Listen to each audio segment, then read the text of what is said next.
Other interesting cultural news, you have the WNBA still on track to lose money, even with Caitlin Clark.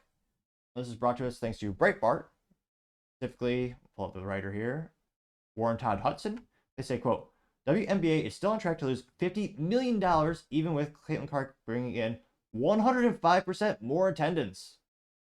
Quite literally, that's a huge, astronomical impact.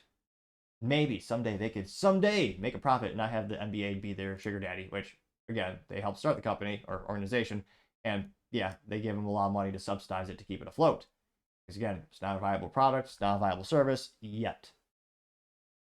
Could that happen in our lifetime? I think it might be.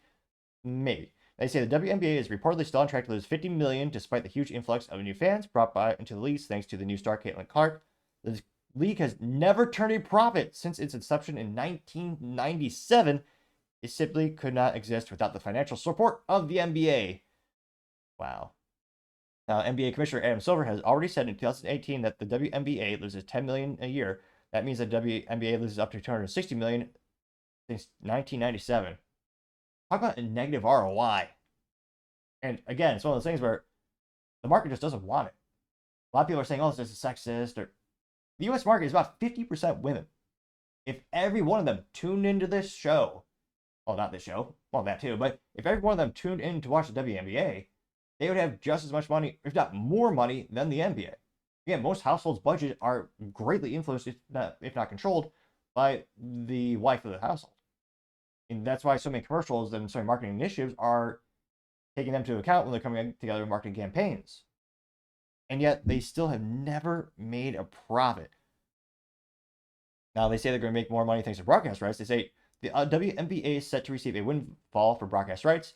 The NBA, which owns 60% of the WNBA, is currently negotiating the next big broadcast deal with both leagues that could bring in as much as $7 billion a year. The WNBA could reap as much as $200 million a year from those fees. Now let's see here. Now Clark is almost double. So they say this is just the fans at games. Well, when Clark is on TV screens, viewership increases as well. In June, Clark's games earned an average of 1.099 million viewers. Games without her averaged 414,000 viewers, which that's 413,998 more than I thought. Like, that's a lot. I thought, like, maybe the parents would come if their schedule would allow it. But, yeah. I mean, will it make a profit? Maybe. Now, I was going to say, I'm pulling up some of the comments here because Breitbart's a little bit interesting, so they have some more of the comments league. Now, they say, quote, Randy says, quote, greatest women basketball cannot save the racist league, getting 41 upvotes and 0 downvotes. Like Baxter responded, saying, you nailed it. Their best player is white, and they hate her for it, getting 43 upvotes, 1 downvote. Scrolling down to other top comments. You have RU88 saying the WNBA's financial problem has nothing to do with racism and everything to do with the fact that women's basketball is not very entertaining, even with Clark, whose novelty will ebb soon, getting 6 upvotes and 0 downvotes. You also have Wonderkind saying her sex is destroying her victimhood status, or their victimhood status rather, getting 1 upvote, 0 downvotes. Lamb Shank says the woke WNBA is run like other woke and corrupt governments. Both are pathetic, getting 17 upvotes and 0 downvotes. Richard Stroker says, I guess racist, hateful lesbians is not much of a sell, getting 16 upvotes and 0 downvotes. Which, that is another point of pride, pun moderately intended. The WNBA is well over 50% representative by the LGBT community, and that's a big selling point for them as well. And Caitlin Clark is, I don't know famously, but she is known for being both white as well as straight. Not just her hair, but her sexual orientation. I should clarify that. Now, let's see, we've got to be some contrarian comments. Now, granted, this is also from Breitbart, which historically speaking is more of a right-wing news outlet, so I'm not too surprised there's not as many contrarian comments in the comments here. Jason says, no one wants to see a bunch of overpaid entitled racist lesbians bouncing balls, getting 16 upvotes, 0 downvotes. Jay Beam says, typical liberal business venture, getting 12 upvotes and 0 downvotes. Let's see here.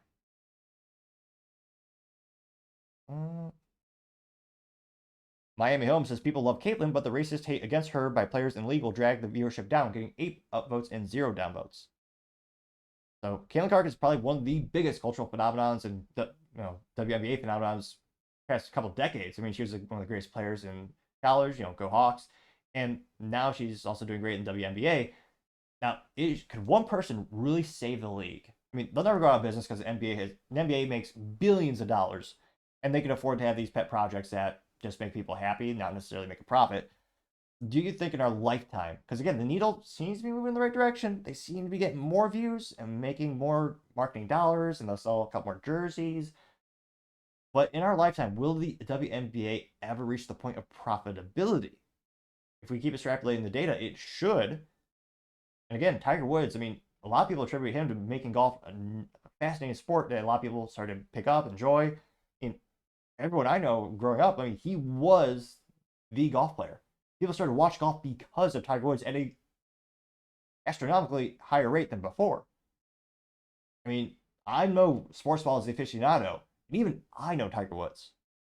I know Tiger Woods, was it Phil Mickelson, and John Daly. Like, I know 3 golf players. That's it. And Tiger Woods is the one. So could Caitlin Clark be the one to get the NBA to profitability? Let me know in the comments because, as always, I'd be fascinated to hear what you have to say. Thank you, everyone, for taking the time to tune in. Again, trying to get to 4,000 subscribers by the end of the month. So if you could click that button, I would greatly appreciate it. Also, leaving a thumbs up, thumbs down, or a comment is a great way to give me some additional feedback, letting me know how I can make the show better and better. Lastly, don't forget to take the time to tell your family, tell your friends, tell your coworkers, heck, tell your enemies, tell anyone and everyone. Just stay safe, fight the good fight.